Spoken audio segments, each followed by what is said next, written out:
For our interview this week, we'll be talking to the U.S. information officer, well, former information officer, I should say, considering she's now back to her home country, on her thoughts on Nigeria, the elections in Kenya, and the upcoming elections in Mali. All right, so you spent 2 years in Nigeria. What's the impression you're taking back with you? I'm taking overall a positive impression. I mean, I think Nigerians themselves know what Nigeria's problems are, and I don't think that there's any sort of hiding that. But at the same time, what I see and the impression that I take back about Nigeria is that it is so much full of promise. There's so much vitality and energy and just complete intellectual capacity and a will to make Nigeria great. And I see that as such a positive, and that I think, you know, Nigeria is such a young country, and it's only going to get better. Well, for most of the time that you were here, you were mainly in central Nigeria, Abuja to be specific, but you were in a city where, you know, a city that had been touched by violence that had been prevalent in the north. Did you at any time feel that, you know, your security was in danger? I would say no. I have lived in other parts of the world. I've lived in the Middle East. I've lived anywhere in other dangerous areas. And I would say that within Nigeria, no, I myself personally never felt that I was in danger or at risk. And you're right.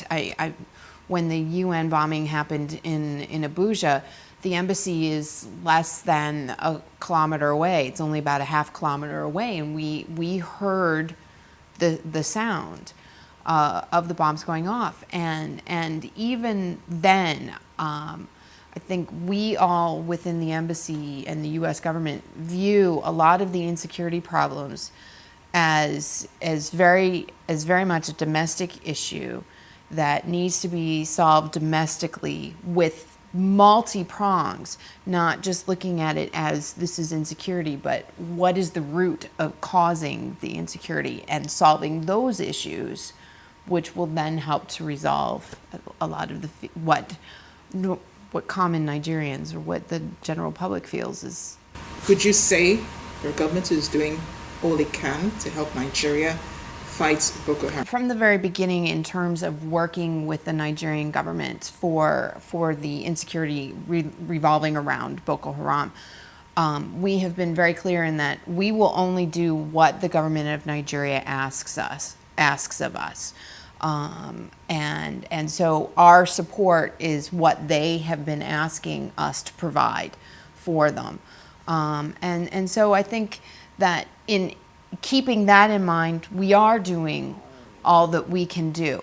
But on kind of the holistic approach of how to fight Boko Haram, yes, we are focusing on doing education programs up in the north and improving infrastructure and agricultural programs, and also doing a lot of these things down in south too. We're not just focusing on northern Nigeria. We look at Nigeria as a whole as well, because there's problems throughout Nigeria. It's not just in one single area as well. And I think that that's important to remember too, is that our activities are to look at Nigeria as a whole, to not divide Nigeria. Do you see the commitment, you know, from those in the north to fighting Boko Haram or fighting insecurity in Nigeria? Because that's the region where it's localized.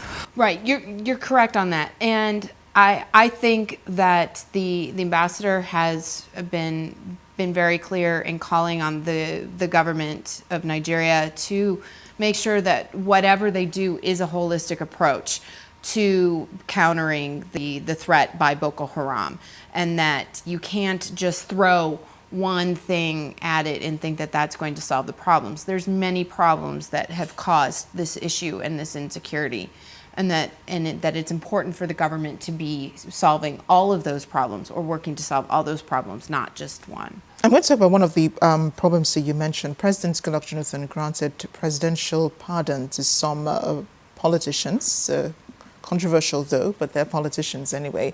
And the US seemed to have a problem with that, threatening to withdraw aid from Nigeria and so on. You would think it was a domestic issue, but how come you took it so seriously? I think what we were very concerned about with those presidential pardons was that up until that point, very publicly, the Jonathan administration had been talking about, through their transformation agenda, as fighting corruption and wanting to end the graft and the corruption and really trying to focus on anti-corruption by also working to empower institutions like the EFCC to do more of that and to have greater ability to do so. And so then when the administration then went on to pardon convicted officials of the very same thing that they had been speaking so outright about wanting to end, it really did disappoint us. We really did find it incredibly disappointing and a setback to the fight of corruption, because actions speak louder than words. And in this instance, we really felt that it was very disappointing that what happened was not what had been said up to that point. And I don't think we were the only ones. I think the British government also came out and said some strong words, as did the Nigerian people themselves, which is also very important that the Nigerian people have a voice about. But the U.S. has also granted presidential pardons too, and it was a local issue for them. I don't think anybody else said anything about it. Yes, the U.S. does. I mean, I think every country has a history of pardons, and I think for this one, the reaction and our reaction of considering the pardons as a setback for the fight against corruption is that what surprised us so much is that up until that point, under the transformation agenda of President Jonathan, the folks had been so much on fighting corruption and anti-corruption, and then to go ahead and pardon people who had been convicted of corruption is what we found to be so shocking about this, and why our response was considering it a setback for fighting corruption itself, and disappointing on the part of the Nigerian government for the pardons. Kenyans held elections in March, and U.S. President Barack Obama had said a few weeks before that the U.S. had no particular candidate in mind. They urged free and fair elections in Kenya, urged Kenyans to take hold of the political future and so on. But in the end, Uhuru Kenyatta, who's wanted by the ICC for post-election violence in 2007, won the elections. Was the U.S. disappointed at the Kenyan choice? I think the more important question is not so much were we disappointed in the candidate who ended up winning, but do we consider that those elections in Kenya were credible and free and fair? And I think at this point the American government does consider that they were credible elections, and whomever ended up winning was chosen by the Kenyans themselves, and for us as a democracy ourselves, that's what we find very important when it comes time for elections, is that the candidate who is elected is fairly, credibly elected, and that it is the choice of the people, truly a choice of the people. Then the question then remains to be seen: what is he going to do as Kenya's president from this day forward? Because the election is a drop in the bucket now. At this point, now the question is, what is he going to do? So Mali will be holding elections in a couple of months, and the U.S. ambassador to Mali is saying that it's important that Malians do hold these elections so that they can have a political structure on ground as soon as possible. But do you think Mali is ready to take hold of a a political process this time? I think there's always concerns when a government is going from being a coup to having then no government because of that, to then reestablishing a government to ensure that it's the government that the people want. Because there had to have been something that was broken in the first place for this coup to occur.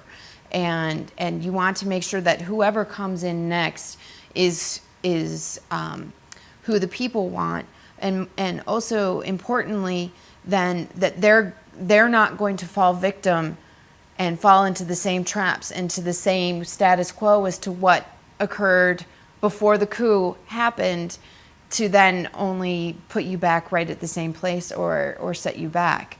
And I think that the whole world is concerned with Mali, is to make sure that it moves forward peacefully, and that there is no more bloodshed, and that all voices are taken into consideration, not just minorities, but everyone is brought into the mix. Well, I'm going to ask you, as we close the interview, of course, whether you're going back with a little Nigerian knees in you, language, food, maybe, perhaps?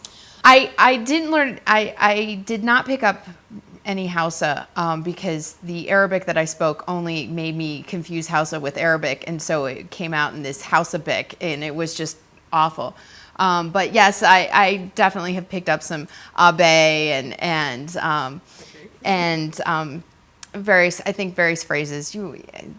Everyone kind of tends to pick up one or two phrases that they take home with. But what I leave with from Nigeria is an appreciation for resiliency, and an appreciation for accepting life, and not just accepting and just moving on, but accepting and then moving forward and making it better, and caring for their family and relationships, and the importance of relationships, because I think that's very strong here in Nigeria, and is one of the things that makes it so great and colorful. Ms. Maclean, thank you so much for speaking with us. It's been a pleasure. This is where we end the program this week. You can reach us on any of the addresses showing on your screen. I am Amarachi Ubani. Thanks for watching.